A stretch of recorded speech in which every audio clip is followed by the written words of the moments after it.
And he kept telling me, he's like, hey, hop on this tender. There's a cute girl on there. Hop on this tender. There's a cute girl on there.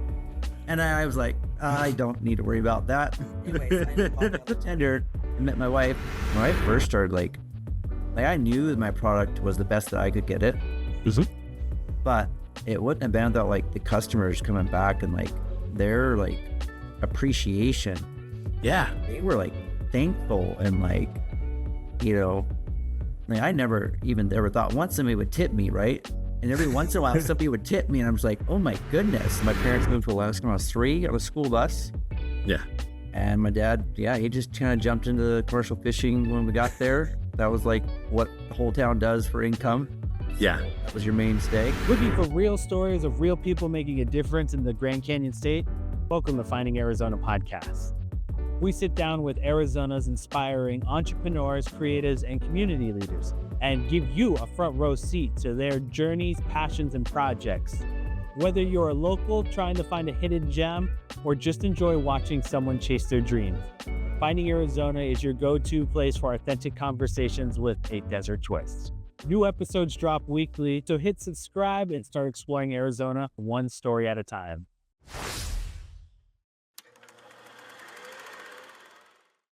Welcome back, everybody, to Finding Arizona podcast. I'm your host, Jose, and as always, we bring in fantastic guests every week, and today is no different. Ladies and gentlemen, I'd love to introduce Captain Jim Smith here. We're going to be talking about fishing and his company, the North. Oh man, I can't believe I'm spacing out. North Halibut. North Star Halibut. Thank you so much, Jim. And there's a lot that we can get into, but I would love to ask you the question that we typically ask everyone that comes in through our doors is give us a little bit of your origin story. I did a little bit of research, but I want our audience to understand what it's like to, do what you do and even to ship out to even states like Arizona and stuff like that. So give us a little bit of understanding of how this life came into your world. So commercial fishing started as a little boy. Actually was born in Arizona. Okay. My parents moved to Alaska when I was 3 on a school bus. Yeah. And my dad, he just kind of jumped into commercial fishing when we got there. That was like what the whole town does for income. Yeah. So that was your mainstay. And then did that my whole life. Bought a boat, commercial fished. And then 2020, they weren't really paying very well for our food or for the seafood. Mm-hmm. So at the dock. And so we decided to bring our seafood down here to Arizona. Lived in my aunt's backyard in an RV for like 2 years. So wow. Outside the road. And just kind of grown it up to where it is now. Mm-hmm. So now we even get friends, family. And we sell more seafood than we can catch alone. So yeah. And we also get more variety from other fishermen. So great. Yeah. As long as they're aligning with our values, we'll source their fish for them.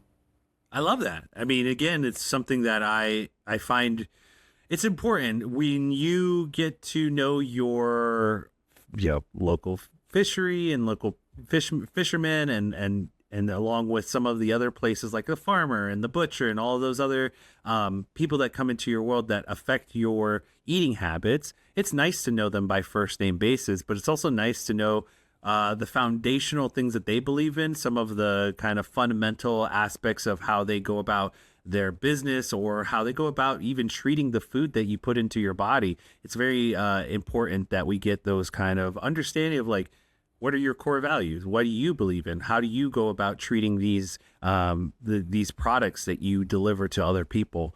So that being said, you got us into a little bit of the history of it. I would love to understand again, back when you were doing it with your dad. I myself have had many jobs with my own father because he's included me in the position of like, hey, you're going to come help me and we're going to do this together. Working with your dad, what was it like? Was he a very good teacher? Was, what are some of the things that he kind of brought curiosity into your life about commercial fishing? He taught a lot. I kind of joke about it because like he was a really good halibut fisherman. Yeah. But he wasn't a very good salmon fisherman. So I always did halibut with him, and then we started doing salmon together. And he's passed away now, probably about 12 years ago. But I learned a lot of halibut fishing from him. Yeah.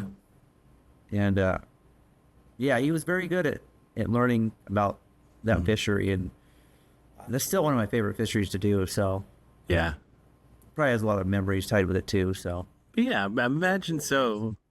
Was it? Can you give us an insight into maybe your first time going out with him? I know for myself, I have a vivid memory of fishing with my dad for the very first time. So there's definitely kind of a core memory behind those moments. but this is kind of a picture of one of the first times. Sure. Wow. I love that. That's awesome. Look at you. Yeah, like the little life vest. That's awesome. That was here's me like kind of a young teenager. Oh, wow. That's awesome. I love these photos. Those are a couple of pictures I scrounged up to my dad. So Yeah. That's amazing. I mean, again, this was this fall with me and my son. oh gosh, look at that. Oh my gosh.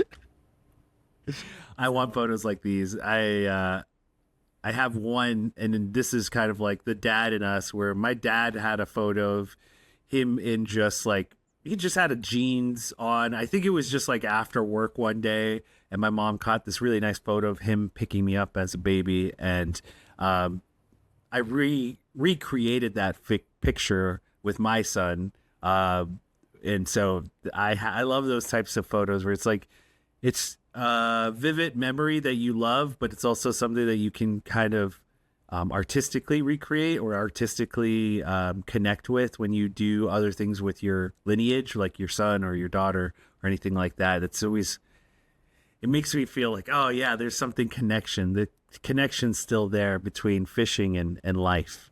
Yeah. Yeah, I love that. What was I work with my significant other. My wife and I have been working at this so I started doing this 10 years ago. She walked into my life probably around like 9 or 8 years. So we've been doing this together about 9 or 8 years. And, working with your significant other can be a little bit daunting, but it's scary at the same, like it's scary to have to like put some weight on another person, like your significant other, about your dreams and your goals for a business. What was your conversation like with your wife about wanting to start a commercial business like this? So I was already in commercial fishing. I'll tell you a little backstory. Is we actually met on the fishing grounds. Okay. I was out doing a different fishery, and then I was going to go hop on my dad's boat. Yeah. And my wife was working on a tender. So the way I could get from my, the town to the fishing grounds on my dad's boat was I had to ride on a tender. Yeah. And he kept telling me, he's like, hey, hop on this tender. There's a cute girl on there. Hop on this tender. There's a cute girl on there. And I was like, I don't need to worry about that. Anyways, I ended up hopping on the tender and met my wife. And then we didn't get actually like, married till like 5 years later, I think. Wow. But we met then.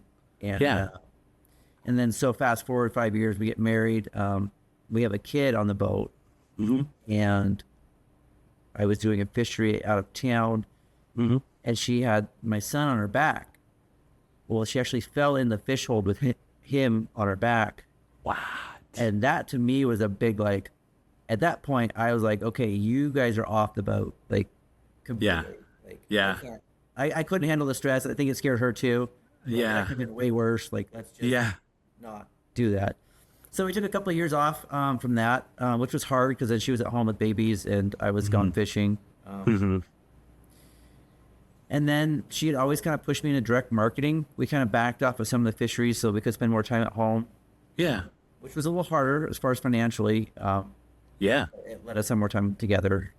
And then as the kids got older, they could be on the boat. So that was really cool. But she always pushed the direct marketing. So that kind of pushed me into it. And then 2020 hit. That was kind of the final, like, okay, let's do this.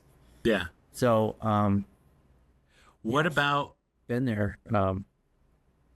She knows. She's got it as just as much experience. I mean, I can only imagine being that she's worked on kind of that area, the fishing area, like where. From Homer, her dad was, Bering Sea crab fisherman. Her uncle. Oh my gosh, yeah. So, yeah, it's not. It's not new to her. Yeah. So she loved the fact that you guys had to make that decision about like, okay, maybe you should stay off the boat for a little while. It's probably one of the hardest decisions for her to make too, because her whole life enjoyment, like some of the best moments of her world is in the boating lifestyle. So I can imagine. Yeah, she loves being on the water too. So yeah. It's cool that she's like just as fond of what you do for a living, and you guys are both in it. Like your whole world's surrounded by it. It's cool that you guys have embraced it. For me, especially, my father was always kind of particularly like, don't do what I do. You can do something else. So to have someone like I took the road that my father took and things like that, it's really nice. My father, I think our biggest bond and moment is just the fact that it's like I chose to do entrepreneurship in general, just like find my own thing. And he's like, I'm proud of you for just even doing that. So that's a big moment for me. As you brought up, your wife was like direct marketing. And we're kind of getting into what you guys are doing today in the business of this chronologic story that we're telling here. I would love to just kind of get your first moments of like starting off with the business, and the fact that she brought up direct marketing, and for you brought up the 2020 timeline and just having to deal with all of that. I would love to just get an understanding of that moment, that particular moment. What was it like? Was it scary to understand that even you guys being in Alaska and being away from some of the stuff that was going on in the mainland of the United States and COVID and stuff like that? It's like understanding that logistics of like, we have to transfer all of our goods down hundreds of miles away, but all of this is going on at the same time. Like, I'd love to just get your perspective of like business in that time of COVID. yeah, so like pre-COVID, I was actually thinking about getting out of commercial fishing and doing more like a charter business. Yeah. And I was looking at a boat that was going to cost a lot of money. Mm-hmm. And man, I like prayed about it, and then felt like God was like, not now. It wasn't like not ever, it was just not now. Yeah. And then like fast forward like 6 months, I'm like, whoa, I'm glad that didn't happen. Yeah. All the guys were hurting, right? Yeah. But at that point, I mean, we were kind of like, there was nowhere down or to go. Mm-hmm.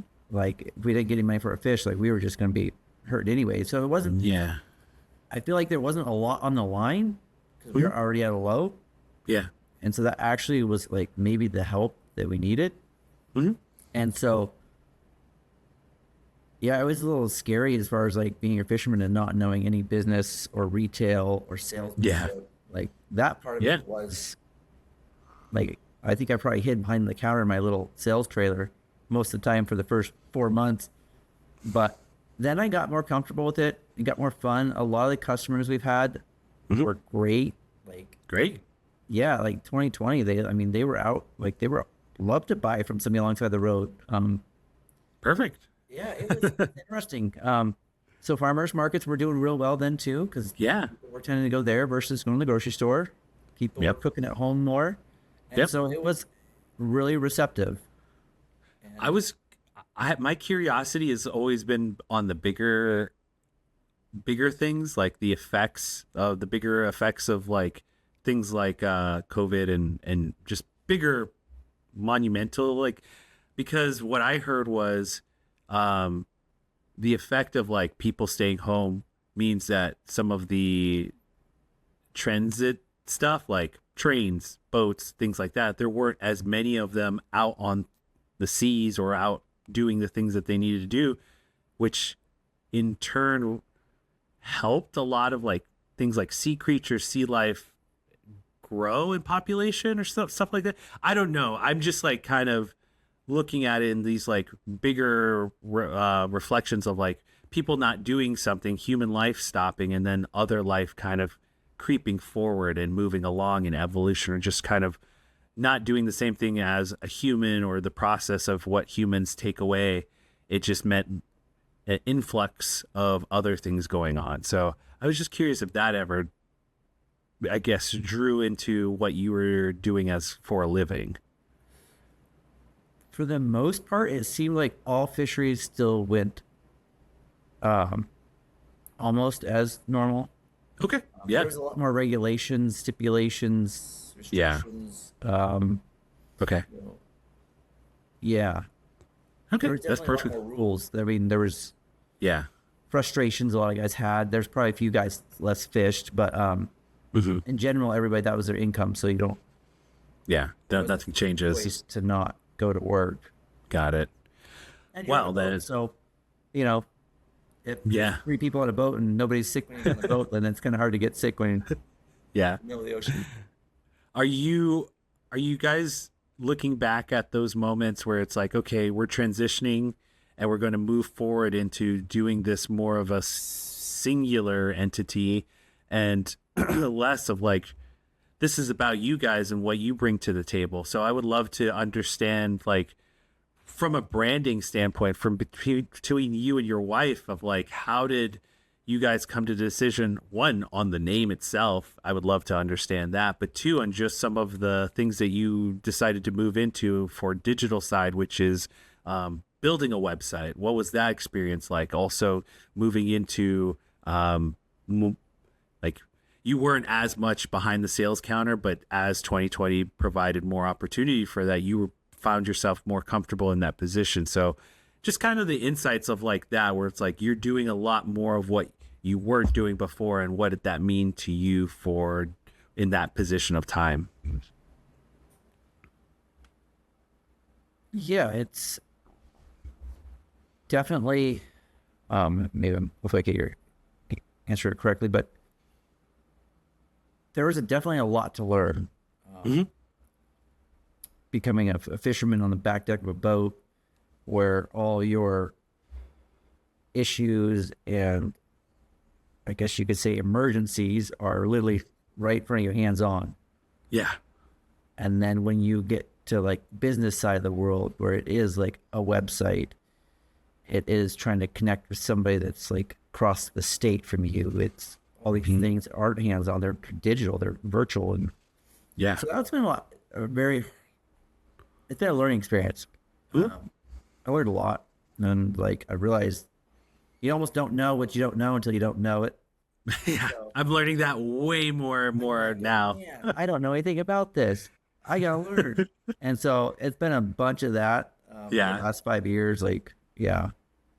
I agree with you. It's like, so inside in my world, I started doing this a little bit more full time over the summer. Like, this has become now, since August, has become more of a full time situation for myself.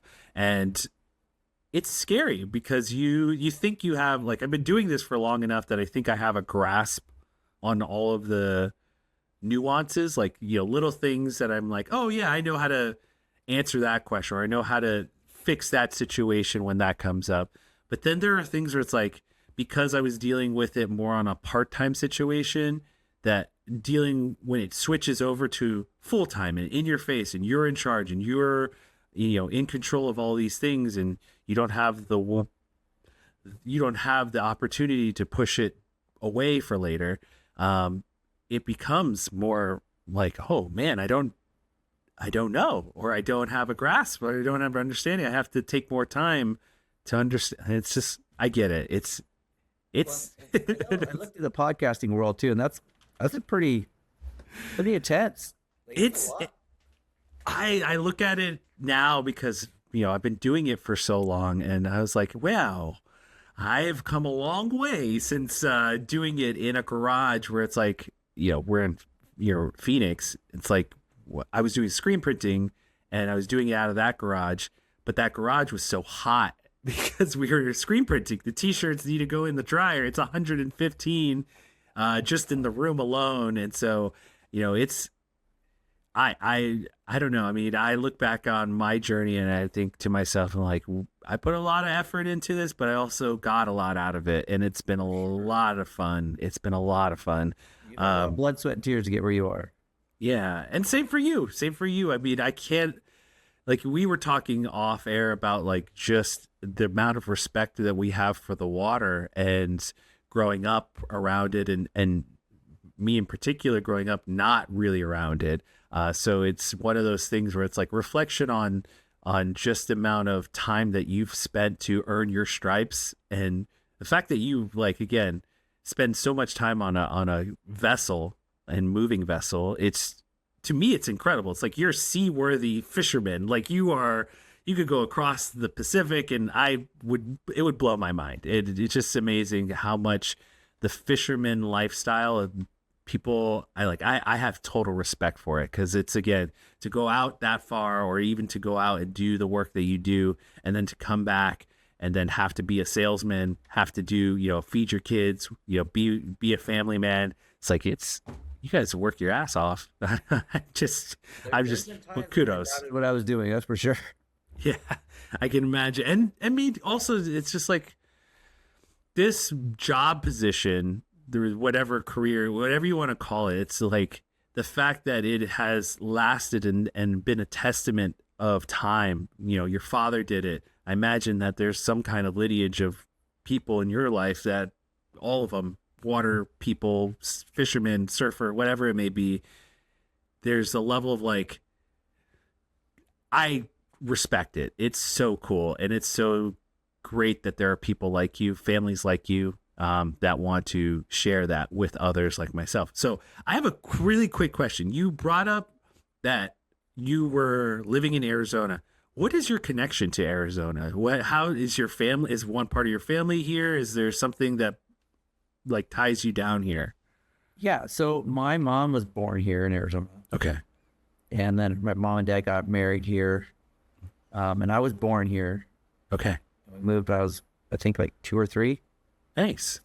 So I still remember moving on the bus. I remember, I don't know if you remember, but they used to have this jelly jam that was like Ben and Jerry's, like the cartoon. Yeah. I've heard Tom and Jerry's. Yeah, I remember. Get the jelly, and it was a cartoon sticker on it. And I remember having those and putting crayons in those when we were driving along the bus, and colored on the table. Yeah. So nice. Yeah. So I was born here. I've got aunts, cousins, grandma. Yeah. My grandpas have all died now, but yeah. That's incredible that you've been able to like stay. I mean, granted, you have family here, but the fact that you, again, have such a wanting and a yearning to bring those products that you could just sell in Alaska and probably, make some money that way. But it's like you want to bring it here. And I love that. I love that you have a connection here that you want to feed and you want to provide for. And so the fact that you guys bring it down here, it's just a level of like, it's a beautiful story. To me, it's that fact that you grew up here. There's one connection piece to you that keeps drawing you back. And that's what makes this area, Phoenix, Arizona, whatever you want to put onto it, such a great piece. Like, this is why I wanted to highlight the state, is because we have stories like yourself and businesses that have these things that are so vibrant and different than most businesses here or in different states. Yeah, and I gotta say that, like, when I first started, like I knew that my product was the best that I could get it. Mm-hmm. But it wouldn't have been without like the customers coming back and like their like appreciation. Yeah. They were like thankful and like, I never even ever thought once somebody would tip me, right?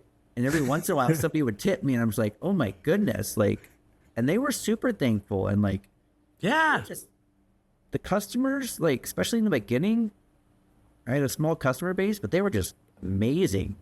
Mm-hmm. So receptive. And I don't think, like, without that, like, I would have probably just quit. Like, yeah. There's a level of like, when I get people on the show that come back and or talk to me later on where they're like, hey, I had a customer watch the episode and like share how much they loved it, and they'll buy something, or like, oh, they'll just tell me that they loved the episode and they appreciated hearing my story. Those are the types of things that I mean, I wouldn't be doing this for 10 years if I didn't get those moments, because it really, I feel sometimes where I'm like talking into a void, like I'm just putting these things out and no one's really gonna respond back. And the fact that the owners themselves get appreciation, and that's kind of my intent from the very beginning. It's like, it's all about you guys. It's rarely about me, but the rare part where I get to hear back feedback about the episode, or just enjoyment about a product connection, or a connection to a client. Perfect. I love that. That makes me feel like I've done my job. And so the fact that you get those moments just as much is quite enjoyable for me as well. That knowing that you, right? Yeah, exactly. Yeah. Give me a little bit about just the timeline of everything. I know that there's like a season for fishing. So give us some insight into your world as what you have to go through with just procuring, and like, let's say someone like myself who's probably going to meet you at a farmer's market here in the Valley. Like, give us a little bit of that timeline of like, your fishing season is from when to when, and then when can I see you face to face? So during the first 3 years, I would be here probably, say, like November till March or April. Sure. Yeah. Like, that was the only time I could like not be fishing. The problem was I was putting the boat away as fast as possible, running down here, selling, and then running back up there as fast as possible. Fishing is what I could, come back. So it was really kind of making a disaster of bad things. And so as the years have gone, we've kind of evolved. I've gotten more where I've got family and friends that are fishing, and so they can like substitute when I'm gonna be gone. And like, I still have my boat up there, and like this summer we got plans to be able to fish more, because the last 2 years I've slowed down on my fishing and kind of delegated some of it and got the sales end up and going. So now the sales end can run a little bit better without me, and I can do more fishing. So it's kind of been just adjusting as we go. Every year's a little different. This summer I plan to be gone, probably 2 months, and then back. I might go back and forth sometimes in between that. Perfect. But I love that. We've sold our house in Alaska, so now we have a house down here. Cool. Because I was up there, and when I was up there, I was on the boat, and when I was down here, I was, so the house, I was like, okay, let's get rid of the house. So, we're now mostly Arizona. Travel back and forth, but also just try to be mostly available as possible down here. I love that. My wife, she'll stay down here, run farmers markets and stuff like that. So the kids are getting old enough they can do some farmers markets or fish on the boat. They kind of bounce back and forth. They get to choose. I would imagine the 2 months in the summer, there's like, take me with you. My son was up there this last summer. I mean, he was up there with my mom. So he stayed at my mom's house for, I think, like 4 months. Nice. And he just it's too hot. Here you just want to get away from the heat. It's not. He was loving it. He was mad when I had to bring him home, but oh man, that's I can imagine. It's like that much free space and like outside time. I'd probably be heartbroken to leave and like have to come back here. But it's just, the fact that you have given up, or at least looked in. I think this is something that happened during COVID a lot. People looked inward about like, what are my bread and butter? What do I bring to my clients and the people who appreciated me and my business most? And how can I refine that so that it's absolutely perfect and that I can stay afloat and be this for my community? And so with that in turn kind of gave way to those who are now surviving after COVID happened and now thriving a little bit more because they looked inward. They understood hey, this is what I bring to the table, but now I've perfected it, and now I can kind of play around a little. I have more freedom to move in different directions. For you in particular, it's like, let's say if you wanted to, fish something else, if you wanted to take up a new service line of like, things that pop into my head, like your wife's crab fishing family. It's like that sort of thing. It's like taking that on. But the thing that I really do think it's great that you have taken the time to refine those little things that are allowing you to free up some space and time in your world so that you can now do the things more, and the sales are good. Everything's kind of like in its place and can be managed without you hovering over or anything like that.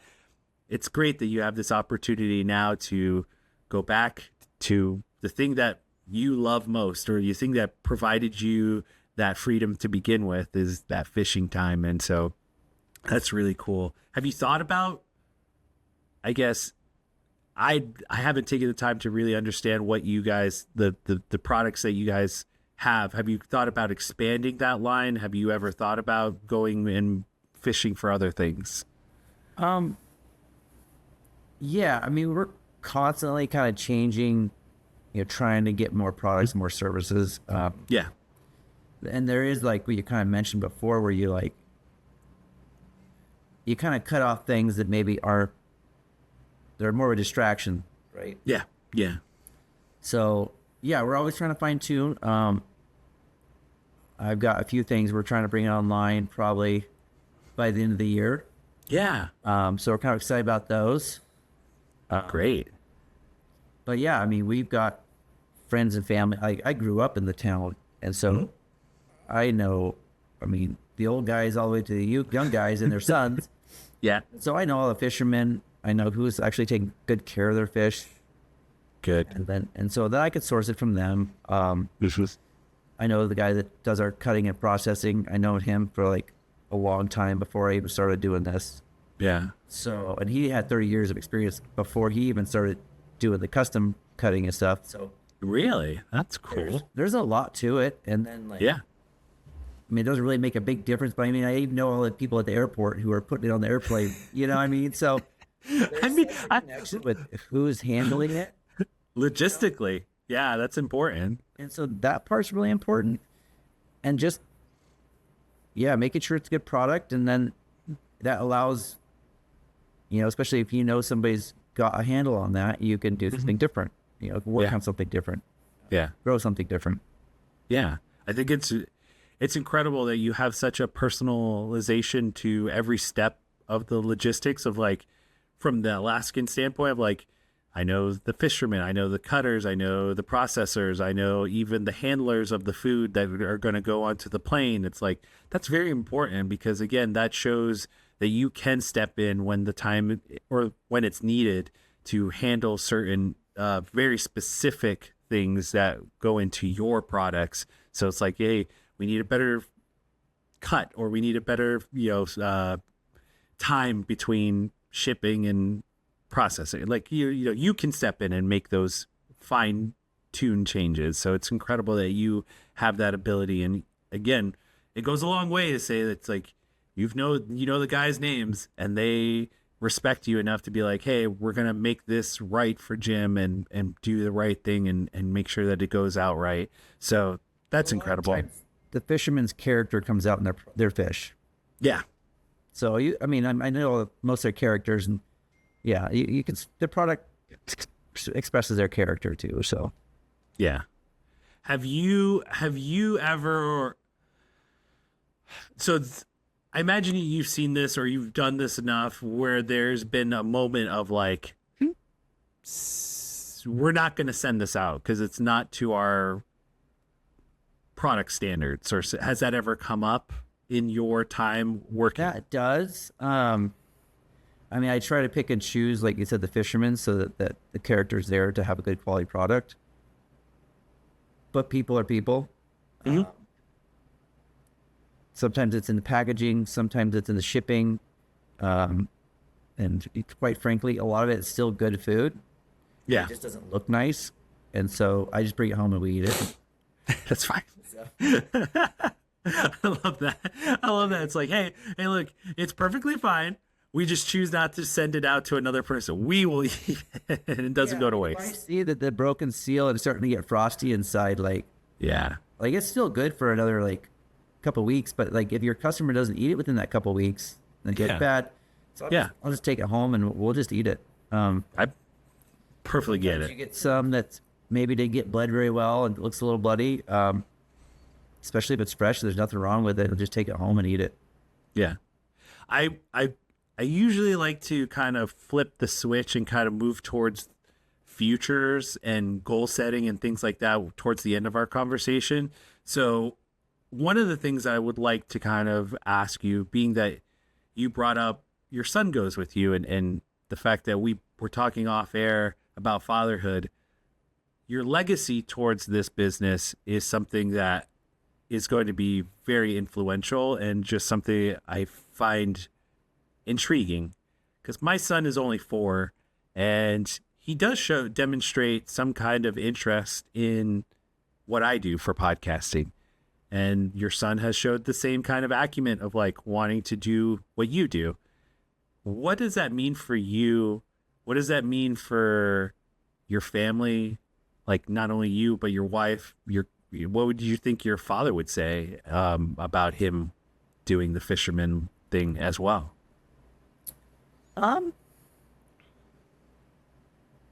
My son loves, and this is one thing that commercial fishing tends to kill, is the desire to go sport fishing. Oh, okay. Because for me to sit there to try to catch one fish, maybe. Yeah. I mean, I'm just like, can't take it, but he loves to sport fish. We will work all day, and I'm like, okay, it's time to take a nap in between what we're doing. Yeah. He's in the back with his pole trying to fish. And so he likes the commercial fishing side, and we might work into him actually taking over the boat in a couple of years. Yeah. But I think his true passion is going to be like maybe a sport fishing guide or fly fishing. He loves fly fishing. So, Oh, beautiful. yeah, it's Yeah. actually quite amazing to watch. Like, That one in particular, I've always found it more of like it's like an art form, essentially, this fly fishing. like, you And see so, him, like cast like, and then he'll get all upset over it. Like the cast didn't go perfect, and I'm like watching. I'm like, man, that yeah. looked pretty cool to me. Yeah, it's like there's I don't even know, like, so I don't even know how to explain this. I guess the best way I could go about in my particular, I like basketball. Particularly there are other guys who like very specific, like I love the dribbling, or I love, dunks, whatever it may be. It's like very specific thing. And so when they love a very specific thing, they tend to like, pick up the things that they love most or intrigued most about that ability. So it's like seeing them cast, or seeing, in particular, my son dribble a soccer ball. It's like, oh my God, like you're so good. Like he's, it's just really, it's fun to see them take something that they love and enjoy and push it further. And so I get that. And I hope that your son will take over. And I know that you said commercial fishing does kind of tend to push out that love for the singular fish, but if he's the kind of person that can do both, I mean, more power to him. Like that's really cool. What he wants to do, Yeah. like that. I think that would be the biggest reward for me as a father, is like know that your child's doing and it's successful at like something they love to do. Yeah, absolutely. If he loves doing, good at it. Yeah, that's really cool though, that he's like, he found something like in that singular fish form where it's like, oh man, that casting that's really beautiful. It's really cool. So like, it's great that he's found a real passion for not only fishing, but like very specific areas of fishing. So that's really cool. Thank you so much for your time, Jim. I want to say a couple of things. You are absolutely fantastic guest, and just I genuinely am impressed, and just I have a lot of kudos for you and your family, a lot of kudos for North Star. It's just, again, one of those situations where I love it because it's a family dynamic in that there's a real genuine story that you guys are providing here and providing for yourselves as a family. So with you at the helm, I know that you guys are going to do some great things and push this to the limit. I wish you nothing but the best of luck. And if there's anything that I would love to meet you in person when you're back in the area. I would love to meet you and your family face to face. And it would be really cool for me to just get a meet and greet and shake your hand, because you're doing fantastically with not only your fishing, but with your family as well. Well, thank you. I appreciate that. And yeah, kudos to you too. Like, you've been in this entrepreneur podcast business for a while. Thank you. And now to step out completely on your own, to take on the full burden, is quite a big deal. It's been one of those situations where it's like I look at myself in the lens of like where I started from, and I'm very blessed and lucky to have friends like you, where it's like I get inspiration from your guys' story of like, you took a risk. Some of you took risks more than others because it's like you already had the foundational things of like, you knew how this business kind of worked, of like the process steps, but like some people didn't even know that I've interviewed, like where to begin with. And so it's just a guiding light for me every time I talk to a guest like yourself, where it's like, okay, they have a story. I do too. Mine's a little bit different, but I can take away certain aspects and empathize with who you are and where I am in my journey. So thank you for giving me just a little bit of your time, and I'm glad that we could share this, and I'm looking forward to meeting you again. I really do want to meet you because you're really cool, and I really do think that you do have a store in Gold Canyon. Okay, great. Yeah, awesome. I'm down for that. Let's make that happen. I'm gonna set that up. I'm gonna bring my little guy too, because he would probably get a kick out of meeting not only you but your son and some of your other people that are like in your life. Of like, he's a water guy. He loves fishes. He loves water. Anything and everything related to water, he's into. Yeah. Awesome. Pictures will show him. Awesome. Great. So this is our chance for you to demonstrate how much you can remember off the top of your head of like, this is for your chance to promote. Give us your website. If you have a physical address or an email that you want people to go to and check out, this is your time to shine. The floor is yours, Jim. Take it away. Well, our website is northstarhalibut.com. You can go there. It lists all the farmers markets that we have. There's also our store location in Gold Canyon. And then there will be some more locations. Nice. Fairly soon. So yeah, we're glad to bring seafood, and thanks for everybody that cares about what they eat. Yeah, absolutely. So Captain Jim Smith of North Star Halibut, I really do, again, just think that you're a fantastic person, and I want people to go check your guys' stuff out. Also, make sure that you meet up with them at the farmers market. Give them a lot of love and appreciation. Before we go, we have our little outro. You can listen to our podcast at findingarizonapodcast.com. All social media under Finding Arizona Podcast. And last but not least, we end every conversation with a kisses, hugs, and belly rubs to our four-legged friends. And we will see you next time.